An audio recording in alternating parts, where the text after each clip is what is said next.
15 वर्षाचा असेल, 9व्या वर्गामध्ये होतो आणि माझे वडील मरण पावलेत. माझे वडील 25 एकर शेती असणारे शेतमालक आणि त्यांना एक छोटीशी बिमारी झाली, छोटासा आजार झाला आणि त्या आजाराला इलाज करावा म्हणून जो काही खर्च येतो ती खर्च करण्याची ताकद माझ्या बापामध्ये नव्हती आणि एक दिवस माझा बाप बिना औषधाने मरून गेला.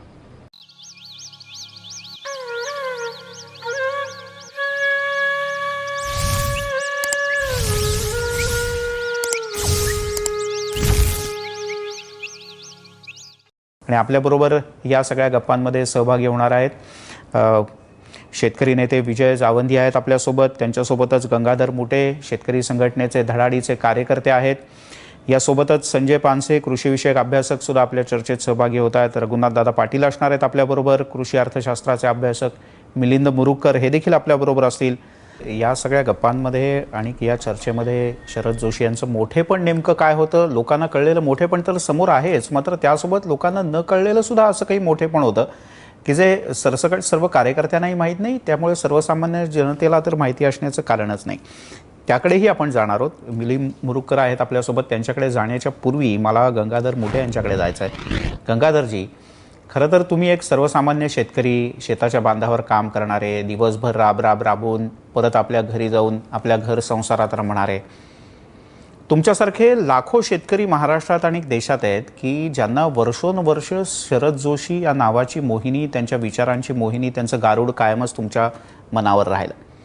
काय काय वैशिष्ट्य वाटतात तुम्हाला? का तुम्हाला शरद जोशी एवढे मोठे वाटले आणि त्यांच्या मागे तुमच्यासह सर्व कार्यकर्त्यांनी झोकून द्यायचं ठरवलं? मिलिंदजी, तुम्ही म्हणता ते अगदी खरं आहे.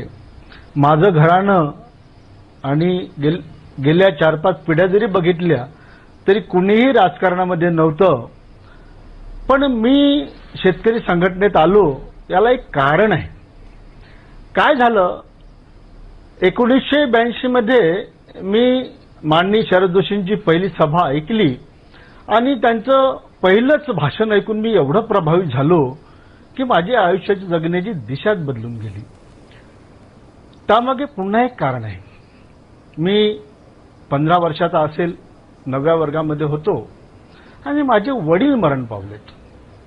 माझे वडील 25 एकर शेती असणारे शेतमालक आणि त्यांना एक छोटीशी बिमारी झाली, छोटासा आजार झाला आणि त्या आजाराला इलाज करावा म्हणून जो काही खर्च येतो ती खर्च करण्याची ताकद माझ्या बापामध्ये नव्हती आणि एक दिवस माझा बाप बिना औषधाने मरून गेला. जेव्हा अंत्ययात्रेची वेळ आली तेव्हा माझ्या घरात 1 रुपया सुद्धा नव्हता. मी जेव्हा शाळेत शिकायला लागलो, कॉलेजमध्ये गेलो, तेव्हा मी पुस्तकांना हा प्रश्न विचारलाय की माझा बाप बिना औषधाची का मेला? माझ्या बापाने असा काय गुन्हा केला होता? मला सगळ्या पुस्तकांनी एकच उत्तर दिलं, तुझा बाप आळशी होता, तुझा बाप अज्ञानी होता, तुझ्या बापाला अक्कल नव्हती, तुझ्या बापाला नवं तंत्रज्ञान वापरता आलं नाही, त्याला शेती करता आली नाही म्हणून तुझा बाप बिना औषधाने मेला. मी पाहत होतो माझ्या बापानं सारंच केलं होतं, कष्ट केले होते, माझ्या बापाला कुठलंही व्यसन नव्हतं. रात्रंदिवस राबला, मर कष्ट केले. त्यानं गावामध्ये इतरांकडे नव्हतं ते तंत्रज्ञानही माझ्या बापांनी वापरलं. पण माझ्या प्रश्नाचं उत्तर मात्र सगळी वेगळी देत होती. कॉलेजमध्ये लेक्चररांना विचारलं, उत्तर तेच आलं. मी अनेक पुढाऱ्यांची भाषणं ऐकली, अनेक पक्षांच्या नेत्यांच्या सभेला आवर्जून जायचो की मला उत्तर मिळतं की नाही, ते माझं उत्तर शोधत मी होतो. आणि सगळ्यांचं उत्तर एकच होतं जे मला पुस्तकाने दिलं होतं. 1982 मध्ये शरद जोशींची पहिली सभा ऐकली आणि मी ढसा रडलो. मला पहिल्यांदा माझ्या आयुष्यात खरं उत्तर देणारा मनुष्य मिळाला असेल ते एकमेव नाव म्हणजे शरद जोशी. आणि मग माझं मन कॉलेजात लागलं नाही, माझं मन पुस्तकात लागलं नाही. माझा बाप जसा मेला तसा मी मरू नये आणि माझ्यावर जी वेळ आली ती वेळ माझ्या मुलांवर येऊ नये म्हणून आपलं आयुष्य संघटनेसाठी दान करायचं ठरवलं आणि मी संघटनेत ओढल्या गेलो. मी कधी पुढे मागे वळून पाहिलं नाही. 1982 पासून अंशतः आणि 1985 पासून पूर्णतः म्हणून मी गेली अनेक वर्ष एक शेतकरी संघटनेचा पाईक म्हणून मी हे काम करत आहो. शरद जोशींनी माझ्या जीवनाचं सोनं केलं तसं या महाराष्ट्रातल्या या देशातल्या हजारो लाखो कोट्यावधी शेतकरी पुत्रांचं सोनं केलं. म्हणून शरद जोशींच्या एका शब्दाखातर जीव ओवाळून टाकायची आम्ही आयुष्यभर ताकद ठेवली. त्यांनी आदेश दिला, आम्ही आंदोलनात उभारलो.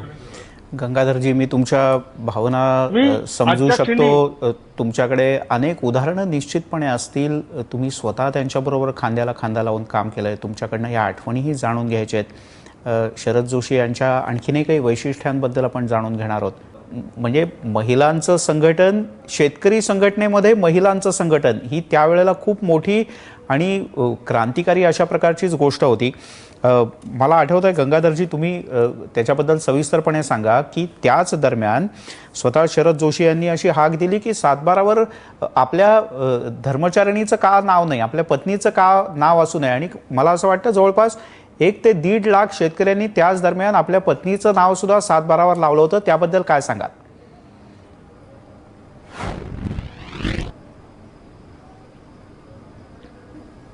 मिलिंदजी, हा बोला. शरद जोशींनी जो विचार मांडला हा काही केवळ शेतकऱ्यांचा फायद्याचा विचार नाही. शरद जोशींनी जो विचार मांडला तो देश वाचवायचा विचार मांडलेला आहे. आणि हा विचार मांडताना जोपर्यंत ग्रामीण महिला, विशेषतः महिलांचे प्रश्न सुटणार नाही तोपर्यंत या देशातली गरिबी हटू शकत नाही, असंही त्यांनी मांडलं. शरद जोशींनी मांडलेलं तत्वज्ञान, त्यांचं अर्थशास्त्र म्हणजे काही अनेक चिंध्या एकत्र करून बांधलेलं गाठोडं नाही, तर हे एक धाग्यानं, एका धाग्यामध्ये विणलेलं हे महावस्त्र आहे, असा हा शरद जोशींचा विचार आहे. शरद जोशी गेली 6 वर्ष प्रकृती अस्वास्थ्यामुळे फारच क्षीण झाले होते. त्यांची प्रकृती त्यांना साथ देत नव्हती. पण जेव्हा जेव्हा ते बोलायचे, व्यासपीठावरून असो किंवा खासगीमध्ये असो, ते हमखास एक शब्द बोलायचे, एक वाक्य बोलायचे. ते असं म्हणायचे की या देशातला संपूर्ण शेतकरी संपूर्ण कर्ज मुक्त झाल्याशिवाय मी माझे डोळे मिटणार नाही. मिलिंदजी, आमचं दुर्दैव असं की शेतकरी काही कर्जमुक्त झालेला नाही आणि तरी त्यांना आज डोळे मिटावे लागले. पण गंगाधरजी, असं जरी असलं तरी वस्तुस्थिती ही आहे की जोशी सरांचे जे विचार आहेत ते आपल्या सोबत आहेत आणि या विचारांना घेऊन तुमच्यासारखे किंवा निर्मलाताईंसारखे कार्यकर्ते निश्चितच शेतकऱ्याचा आणि शेतीच्या भल्याचा विचार करून इथून पुढच्या काळात